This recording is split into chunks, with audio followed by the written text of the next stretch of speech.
Bienvenidos a nuestro programa Salud y Bienestar Integral. Hoy tenemos un invitado especial, como siempre, es el doctor Juan Ignacio Millán Camacho, quien es geriatra, es especialista en medicina interna, después hizo geriatría y avalado por las dos asociaciones nacionales de medicina interna y de geriatría. Una persona, un médico, pero sobre todo un gran ser humano con una gran experiencia en urgencias. Ha trabajado en diferentes asilos, en diferentes áreas de mucha ayuda para la comunidad. Y hoy se los quiero presentar porque nos va a dar información de gran interés para todos para prevenir y ayudar a nuestros adultos mayores en la comunidad. Juan, bienvenido. Muchas gracias, Celia, muchas gracias por la invitación. Y bueno, con mucho gusto platicamos aquí lo que sea necesario y las dudas que se puedan ir generando más adelante. Pues un gusto tenerte con nosotros y bueno, primero que nada, para que todo nuestro auditorio sepa qué es un geriatra, qué áreas abarca la geriatría y cuándo debemos acudir a un geriatra. Claro. Pues bueno, la geriatría es una rama de la medicina interna y de medicina en general que se enfoca en la atención de adultos mayores, ¿no? Adultos mayores definido por la OMS a partir de los 60 años. Ok. ¿De acuerdo? Entonces, el enfoque principal de la geriatría es una valoración integral a adultos mayores desde varios aspectos. El aspecto emocional, físico, el social, el familiar, ¿de acuerdo? El espiritual también. Entonces, se ve de forma global, de forma integral a los pacientes con la intención, el principal objetivo, el pilar de la geriatría es mantener la funcionalidad del adulto mayor, ¿no? Y funcionalidad nos enfocamos en lo que son las actividades básicas del adulto mayor en vida diaria para mantener su independencia. Okay. Cuando ya no tenemos esta funcionalidad como tal conservada, entonces tenemos que trabajar en mantener lo más que se pueda, enfocándonos en calidad de vida, prevención de accidentes, entre otras cosas, ¿no? Entonces ese es el enfoque principal de la geriatría y a partir de los 60, de acuerdo a la definición de la OMS, ¿no?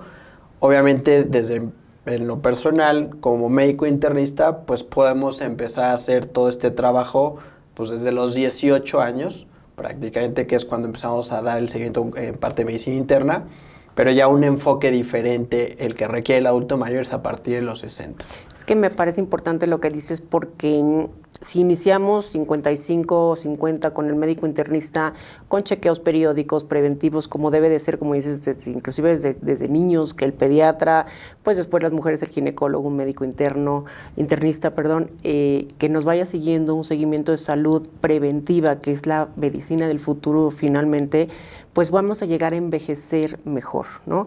Y una vez escuché una frase que decía, vive bien y envejece bien, ¿no? Exacto. Entonces, a veces no queremos decir al geriatra porque dices, híjole, ¿cómo voy a ir al doctor de los viejitos?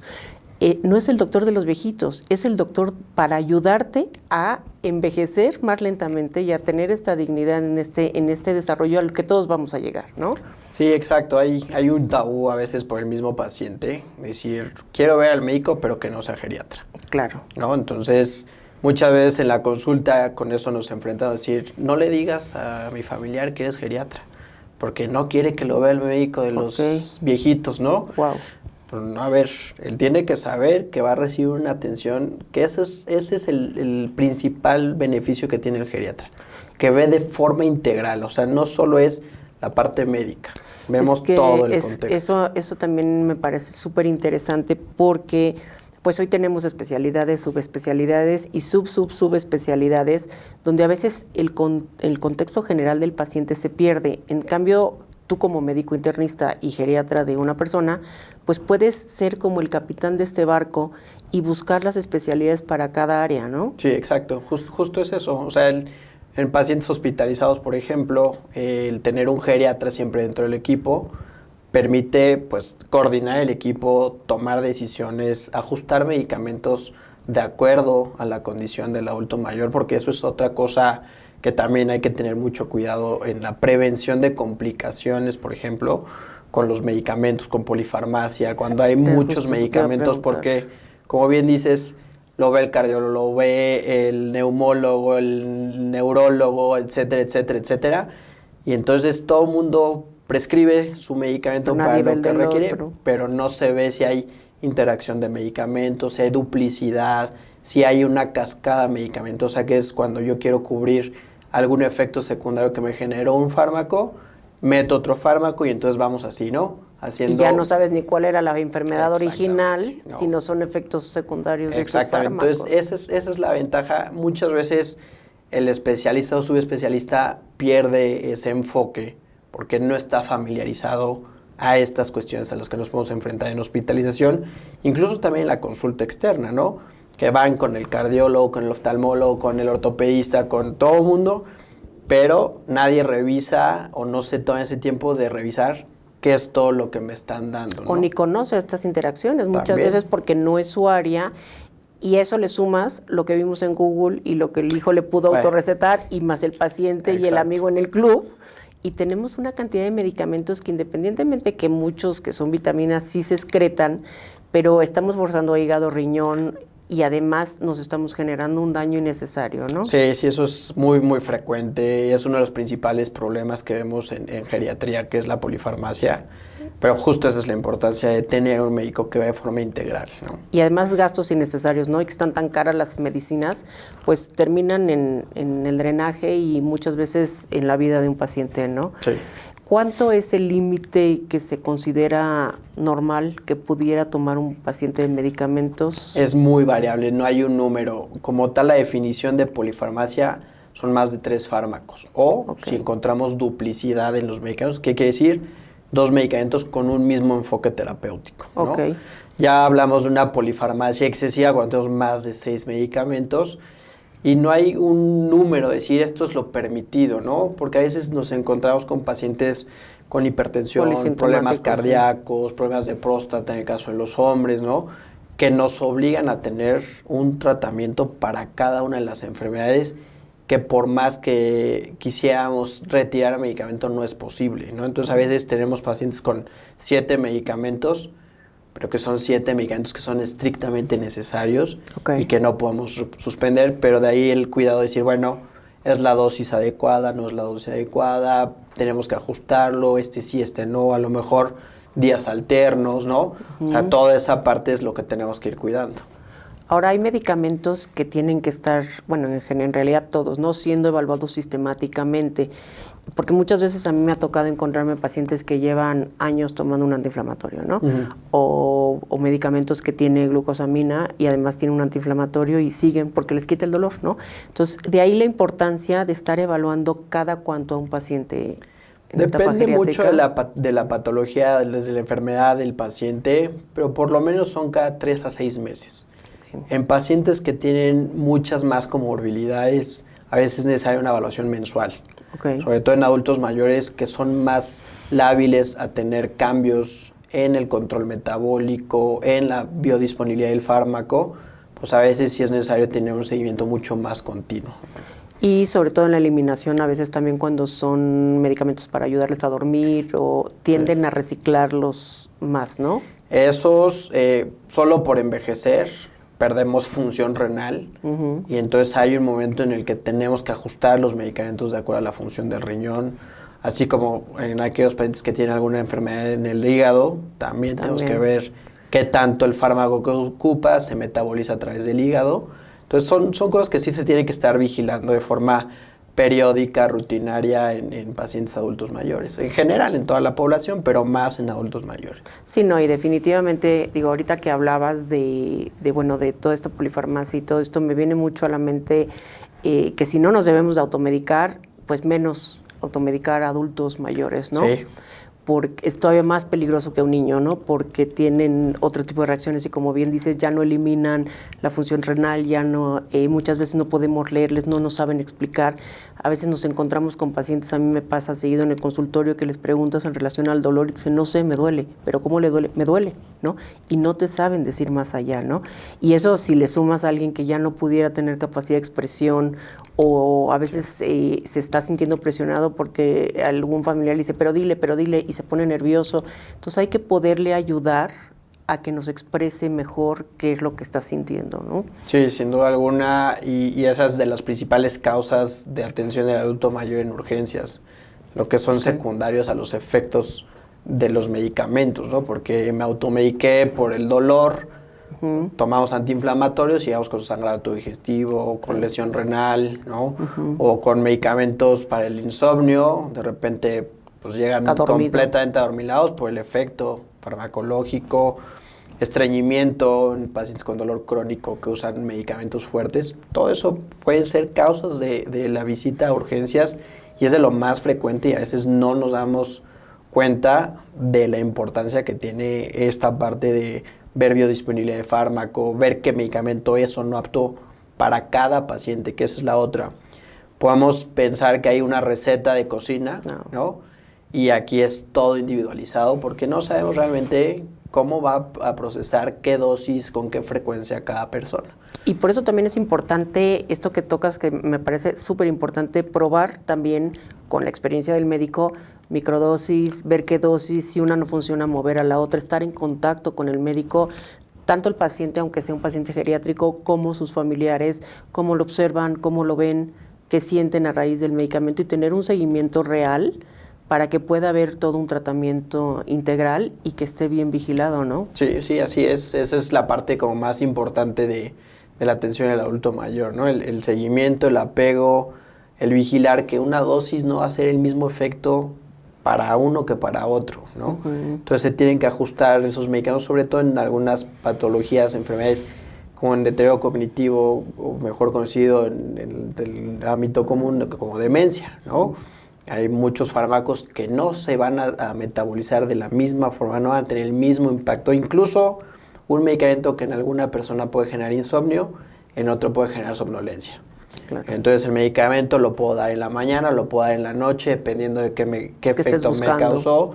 Entonces todo eso es importante darle el seguimiento de forma cercana con su médico de cabecera, ¿no? Que claro. esa es la función del geriatra. Pues ya saben, nada de automedicarlos, y tener contacto con nuestros médicos, con la gente de confianza. Y también otro renglón muy importante que nos tocó y para mí fue un descubrimiento en un paciente en común que tuvimos, Juan, cuando hablas de la parte emotiva, de la parte de estado anímico, pues muchas veces vemos que la familia a lo mejor considera que está haciendo todo, y a veces sí, efectivamente están haciendo todo, pero no estamos pudiendo saber escuchar más atrás. A mí me tocó verte con un paciente actuar donde preguntabas una serie de preguntas muy importantes basadas en ver su estado depresivo, y en algún momento le preguntaste, ¿se siente inútil? Y te dijo sí, ¿no? Y a veces ver la cara de la familia fue como muy sorpresiva para mí, porque como que no te lo imaginas, ¿no? Dices, pues sí se está, a veces tratamos de hacer lo mejor para las personas que queremos ayudar, pero no sabemos qué necesita. Entonces, sí. Qué importante preguntar qué necesitas para sentirte bien, no solo físicamente, no solo familiarmente, no solo yendo de viaje, no solo siendo independiente físicamente también en tus actividades de la vida diaria, sino qué más hay ahí adentro. ¿Por qué el adulto mayor se va deprimiendo y va perdiendo estas ganas de vivir? Claro, esa es la parte en la que tenemos ese plus en geriatría, ¿no? Claro. Que vemos esa parte emocional, afectiva también, sin necesidad a veces de tener que medicar, ¿no? Porque a veces tenemos esa idea de decir, bueno, está deprimido, entonces tengo que darle medicamento. A veces esta pérdida de independencia que van teniendo conforme vamos envejeciendo es lo que nos genera el estado de ánimo depresivo más lábil, ¿no? Entonces, ese es el enfoque y ese es el pilar de la geriatría, el decir, bueno, ¿cómo puedo hacer para que este adulto mayor siga siendo funcional, que no se sienta dependiente de alguien más, ya dejó de trabajar, ya está jubilado, ya no tiene ingreso? Entonces, esa sensibilidad de decir, bueno, ya viví, ¿para qué viví tanto tiempo? ¿Y ahora qué me toca, qué me corresponde? ¿No? Esas son preguntas que a veces no ponemos atención y es lo que nos puede generar esta parte de ánimo bajo, que puede estar asociada a cuestiones metabólicas también, a cuestiones de deterioro cognitivo. Siempre que tenemos datos de un bajo ánimo en adultos mayores, tenemos que descartar todo y dejar como una última posibilidad diagnóstica que sea únicamente depresión. Pero tenemos que enfocarnos siempre en decir, bueno, ¿qué es lo que necesita? ¿Qué es lo que le está haciendo sentirse así? ¿De qué manera podemos intervenir tanto en la familia, en la red de apoyo, en el cuidador, si es que llegara a tener un cuidador, para que él no se sienta así. Empezar a hacer tareas muy sencillas, no con tensión, que eso es algo, tendemos mucho a paternalizar, a consentir a nuestro familiar y entonces se cayó, no te puedes parar, no puedes hacer esto y entonces generamos una limitación física y emocional. Emocional, pero es una limitación que es puesta por nosotros, claro. No por la cuestión física del paciente, ¿no? Entonces ahí es, bueno, puedes comer tú solo, adelante, tienes que hacerlo solo, ¿no? El paciente pueda seguir haciendo solo, permitírselo. Exacto. Ayudarlo con dignidad, respetándole su dignidad, obviamente, y obviamente permitiéndole que él exprese lo que está sintiendo, ¿no? ¿Qué pasa cuando también a veces caen en la parte cómoda de sentirse víctima y empieza a haber este juego con la familia de que a lo mejor los hijos empiezan a ser demasiado exigentes y a veces, ¿no? Es muy complicado porque justo es una barrera muy, muy finita la que nos hace el decir si necesita la atención o no la necesita. Y eso únicamente es como el día a día, el ir midiendo esa capacidad.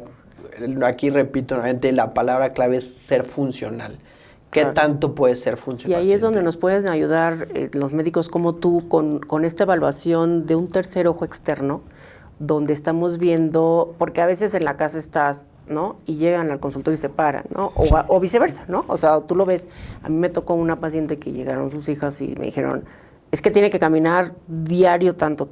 No, a ver, prefiero que camine poquito, varias veces al día, y empiece a generar mejor capacidad cardiopulmonar, mejor frecuencia cardíaca, todo, y gradual. Iba muy bien, pero tuvo que haber una mediación ahí entre las cargas de ejercicio y es que antes hacía A, B, C, sí, ahorita tiene esta lesión, no puede, lo va a poder hacer, pero tenemos que ir permitiéndole que vaya en ascenso y en un ascenso que ella misma a lo mejor ni percibe, cuando el día de mañana ella se va a sentir bien por tener un buen equilibrio y un buen balance, ¿no?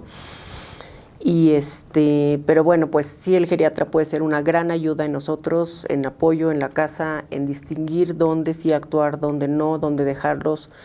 ¿Y qué pasa ahí, Juan, cuando viene un bastón o una andadera? Es también otro tabú que hay, ¿no? El símbolo del bastón como tal es un símbolo que incluso por su etimología es el apoyo de, ¿no? Claro.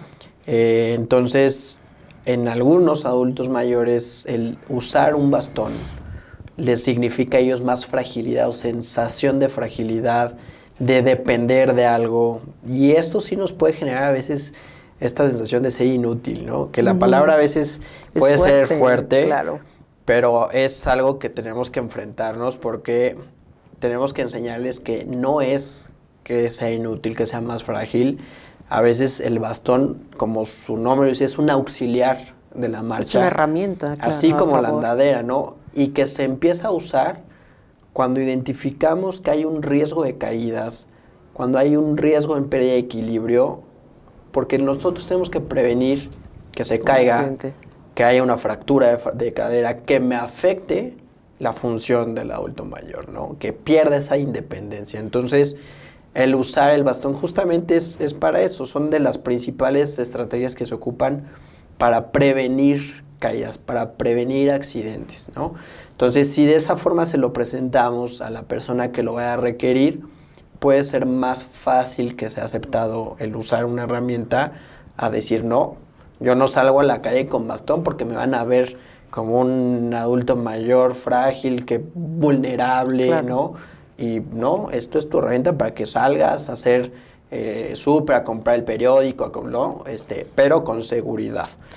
¿Has notado diferencia entre una cultura latina y culturas europeas o americanas en relación al bastón? Sí, la cultura europea, la norteamericana está más sensibilizada, incluso también por la vialidad, ¿no? O sea, claro, aquí tenemos banquetas que a veces son muy delgaditas, que la raíz del árbol se cruzó, que está mal el aplanado, y eso es una barrera al final de cuentas para la movilización. Entonces no estamos tan familiarizados a eso porque sabemos que puede ser incluso a veces un poquito peligroso el ocupar el bastón, porque si no lo sé usar, se me atora, me caigo, me lastimo, ¿no? Que esa es otra área importante. Si le vamos a poner un bastón a nuestro adulto mayor, hay que enseñarles a usarlo. Enseñarles a usarlo y saber cuál, ¿Cuál? ¿no? Porque tenemos De un cuatro punto de patitas, apoyo, de 4 sí. puntos, la andadera de aluminio fija, con ruedas, sin ruedas, ¿no? O sea, todas esas herramientas requieren de una valoración Sí. para decir, este es el más apropiado, este nos va a servir, hay que hacer la prueba, que también esa es la otra. Hay que En probar. adultos mayores siempre es prueba y error. A lo mejor yo pienso que en la valoración el bastón va a ser el más útil y lo trae aquí de Cargando. adorno y aún así se me cae y es peor porque no meto las manos, entonces quizás es una andadera o no, eso se va valorando. Y en con relación a cada lo que dices consulta. de 3 o 4 puntos o un solo punto, a mí me gusta mucho probárselos porque a veces ves pacientes que es de 4 puntos y nada más apoyan uno y les pesa más y les genera más. Y en una ciudad como México creo que es mucho más viable si vas a salir a la calle el de uno Sí. que el de más apoyos, ¿no? También existen, para que nuestro auditorio sepa, por ejemplo, lugares donde hay nieve, donde hay unos picos que se los pueden bajar para evitar siempre checar que los regatones estén bien, que no estén lisos, que no pisen áreas donde estén húmedas, que no vayan a la casa de la hija y estén limpiando y trapeando y patine el regatón. Y son cosas como que pues dices, es que era lógico, no es lógico. Es importante explicarles a los familiares, a los pacientes, para que no vayan a tener también un accidente. Sí, ¿no? exacto, o sea, el uso del bastón es una indicación médica. Claro. O sea, al final de cuentas es eso, o sea, tiene que ver la altura, de qué lado tiene que ir. Exacto, cuál es el lado más ¿no? frágil, claro. Todo eso se tiene que evaluar. Y regresando un poquito a la pregunta que me hacía hace rato, en las culturas europeas, por ejemplo, la gente está familiarizada con la atención del adulto mayor. También. Y eso es lo que permite que veas en la calle a los adultos mayores con su bastón, con su andadera, con su vehículo motorizado, ¿no? Sí, o con estas andaderas que tienen rueditas y que se sientan. Eso también es parte de que hay una cultura de atención con el geriatra, ¿no? Además de que los servicios de salud van Sí, enfocados a eso. eso, a prevenir, pero son poblaciones, culturas que son muy longevas. También viven solas porque los hijos se van a otras ciudades y tienen que ser independientes, no hay otro recurso, ¿no? Entonces, y esa es la cultura de voy con el geriatra y me dice bastón, tengo no que estar regué, bien. bastón y se acabó, ¿no? Claro. Entonces esa es una cosa también muy importante. Ahora, los mayores riesgos para nuestros adultos mayores. Pues uno es las caídas, o sea, esos son los principales complicaciones que nos van a generar una afección en la funcionalidad. ¿Y esas nos pueden llevar a un deterioro más rápido?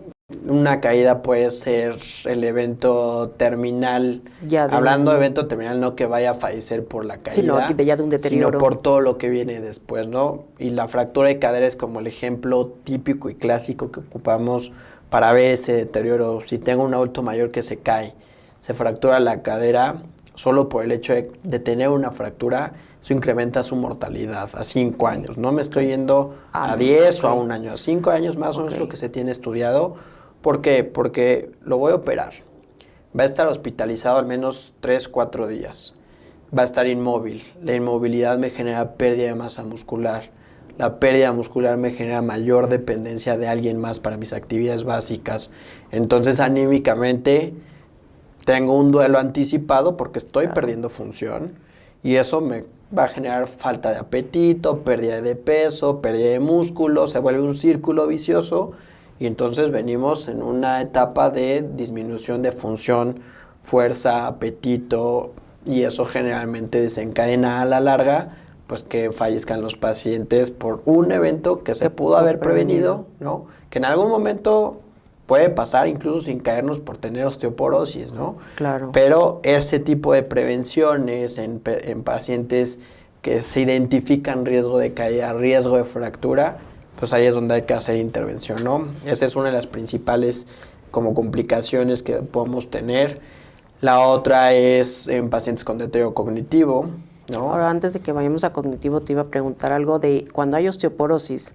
Volvemos a lo mismo. Si preventivamente tenemos un geriatra que está vigilando este deterioro, pues vamos a prevenir con ya sea soporte a su hueso, soporte en pues lo que sería terapia física, sus apoyos, cuidados, quitarle tapetes en casa, cosas que podrían implicar para tener sus barritas en el baño, antiderrapantes, muchas cosas que hay para poder evitarles este tipo de caídas, ¿no? Sí, exacto. Y en parte también la visita a domicilio, que algunos las hacemos, otros no, nos permite identificar eso, ¿no? Ir siempre a la casa del paciente nos permite ver, a ver, esta habitación, a lo mejor este mueble no me ayuda, los tapetes va para afuera, el baño hay que ampliar este espacio para colocar un barandal, ¿no? Una barra, que en la regadera haya una silla para sentarse y que se bañe sentados, o sea, ese tipo de cosas que a veces en la consulta, en consultorio, nos quedamos muy cortos en toda esta valoración integral, todo, ¿no? Sí.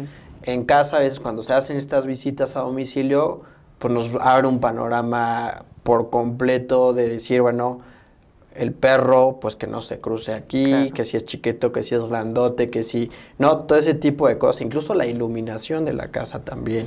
Y que ahorita que tocar lo de ir a domicilio, que afortunadamente eres de los que nos apoyas muchísimo con eso, pues es importante también que todos estemos conscientes que vivimos en una ciudad bien complicada, porque a veces decimos, el doctor quedó de venir a las 7 y pues llega a las 9, pero es que el tráfico, urgencias o el doctor, o sea, y tú no ni desayunaste, ni comiste, ni has cenado y en 3 días, ¿no?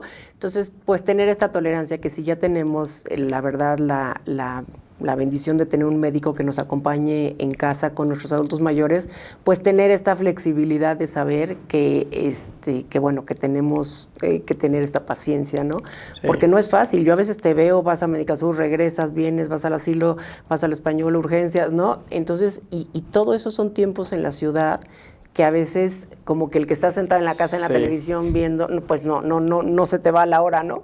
Sí, eso es una parte muy complicada de los que damos consulta a domicilio. Que tenemos que estimar el tiempo de traslado, zona, hora pico, claro, ¿no? Para ir programando consultas por zonas a veces. Sí, pero es días, importante porque nunca puedes saber cuánto te vas a tardar con un paciente, ¿no? Sí, ¿no? Sí, hay pacientes que nos podemos tomar incluso 2 horas de consulta, claro, más el traslado, ¿no? Porque a veces no podemos limitar porque generan muchas dudas. Esa es la otra parte de la geriatría, ¿no? Hay muchas dudas, surgen muchas dudas una vez que llegamos con un diagnóstico, sobre todo en pacientes con deterioro cognitivo, donde surgen muchas preguntas, ¿no? Claro. Entonces, el poder dejar clara las cosas, hacia dónde vamos, qué nos toca, qué me enfrento, pues eso a veces no podemos decir, es esto y se acabó y ya me voy, ¿no? Generalmente tomamos más tiempo para explicar pues, las condiciones y las preguntas que vayan surgiendo en ese momento, además de la comunicación que hay fuera de la consulta, que también es parte de, al menos en la práctica, lo que buscamos, que no se sientan en esa pues limitación de comunicar y que las también cosas el que conocer ¿no? al médico desde antes y no en una emergencia, pues te permite a ti actuar mejor en una emergencia, ¿no? Mejor en una emergencia, ¿no? Exacto, no, toma de decisiones, saber si voy al hospital o no. O a lo mejor haciendo esto porque ya lo conoces o ya tienes ciertas cosas en casa y ya sabes qué es lo que tendrían probablemente que hacer para ayudarte a ayudar, ¿no? ¿No? Sí, así es. También. Y ahorita que mencionabas lo de cognitivo, ahora sí vamos a cognitivo, que bueno, está siendo un tema que sí hay mucha investigación en prevención, en todo lo de neurociencias. ¿Qué podemos hacer con nuestros adultos mayores en relación a...? Pues la parte de prevención, que empieza desde los 24 años. Wow. Desde antes, ¿no? O sea, ya se me hizo tarde. Sí, o sea, empezamos a envejecer y eso está demostrado. Desde los 24, 25 años empezamos a tener cambios ya de envejecimiento en la masa muscular, en la plasticidad neuronal.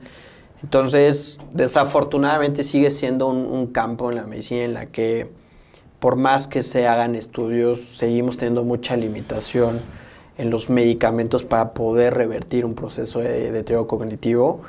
Y aquí la prevención es lo que es básico, ¿no? Y eso, desafortunadamente, no hay esa cultura de hacerlo desde jóvenes. El tener buena calidad de sueño, ¿no? El hacer ejercicio, buena alimentación, disminuir o evitar consumos de alcohol, ¿no? Drogas, cigarro, etcétera, etcétera. Eso es lo que va a ayudar a que logremos evitar cierto deterioro cognitivo, sabiendo que hay factores que no podemos modificar, ¿no? Que si en la familia ya hubo historia de deterioro cognitivo, que si soy hipertenso, pues qué mejor manera de hacerlo es con todas estas cuestiones de prevención hábitos de vida, que es lo que nos ayuda a evitar, a retrasar un poco la aparición, ¿no?, de esto, ¿no?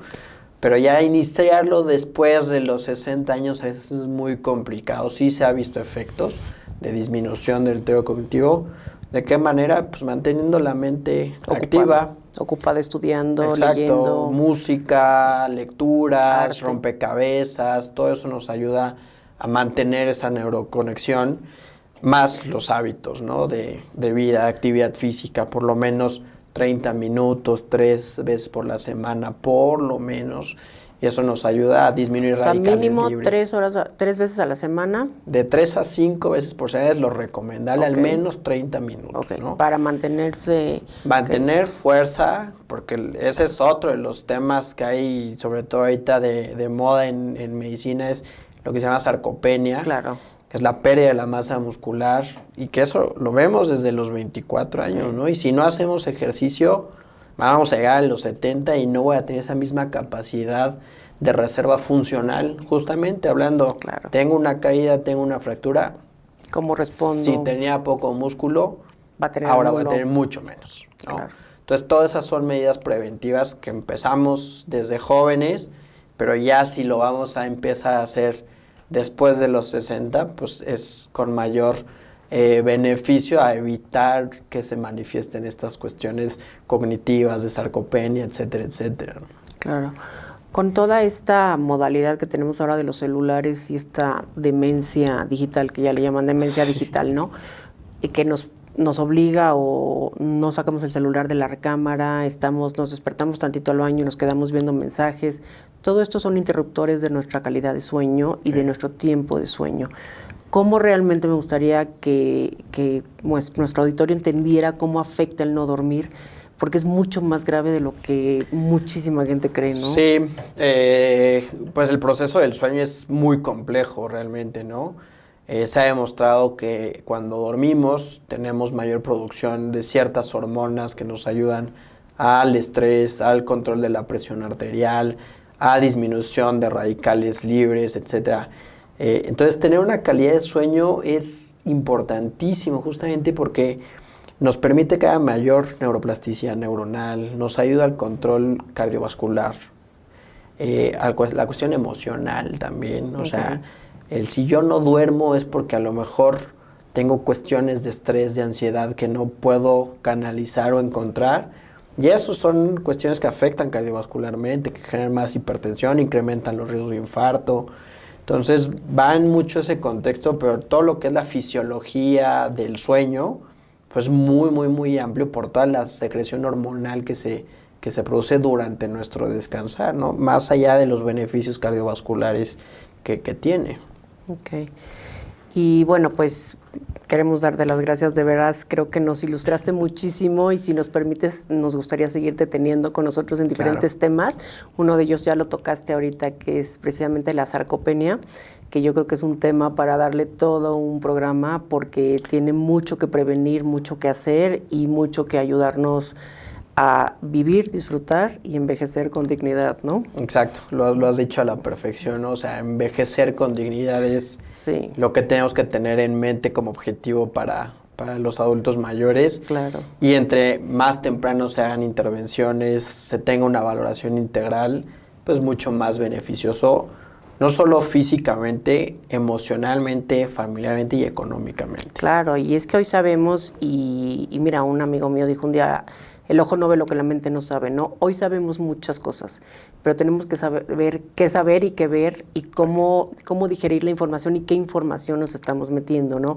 Buscar, como siempre les recomiendo aquí en nuestro programa, profesionales, gente certificada, gente avalada por los consejos de nuestro país, y digo, en general, muchas veces, como todos los presentamos, gente muy, muy capacitada como tú, y que nos ayudan tanto a que conozcan, a que la comunidad conozca y sepan cómo acudir a un especialista realmente certificado y avalado, ¿no? Sí, así es, importantísimo eso. Siempre, incluso en la página del Consejo Mexicano de Geriatría, hay un directorio de los médicos certificados. Exacto. Igual en la medicina interna, la mayoría de los consejos tienen eso. Saber dónde buscar, saber buscar cédulas profesionales de los médicos.